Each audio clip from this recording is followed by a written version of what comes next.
जी नाज़रीन, सुभाणे 10 मार्च ते पीटीआई तरफ़ां कराची गुरु मंदिर चौक खां क़ाइदे आज़म जी मिज़ात ऐं एहतजाज जो सॾु ॾिनो वियो आहे।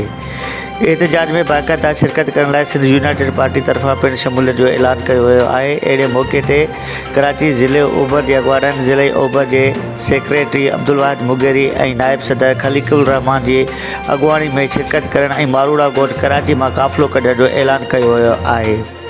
उन मौक़े ते एसबी ज़िले ओभर कराची जे अॻवाननि, नायब सदर खलीकुर रहमान ऐं सेक्रेटरी अब्दुल वाहिद मीडिया सां ॻाल्हाईंदे चयो त पीटीआई तरफ़ां धांधली शुदा इलेक्शन ख़िलाफ़ एहतजाज में पार्टी सदर साईं ज़ैन शाह पारां पार्टी कारकुन ऐं अॻवाननि समेत शिरकत जो ऐलान कयो आहे। से ज़ैन शाह जे अहिड़े ऐलान ते कराची ज़िले ओभर तरफ़ां पिणु हिकु क़ाफ़िलो कढियो वेंदो, जंहिंमें ज़िले जा मेंबर ऐं कारकुन एहतजाज में भरपूर नमूने सां शिरकत करण लाइ गुरु मंदिर चौक ते पहुचंदा। हिन वधीक चयो त जेसीं ताईं हुकूमत री इलेक्शन जो फ़ैसिलो न कंदी, एसीं ताईं मुल्क में हर मुहाज़ ते थींदड़ एहतजाज जुलूसनि ऐं धरणनि में शरीक थींदासीं। रिपोर्ट वाहिद सिंधी, सिंध सचल न्यूज़, कराची।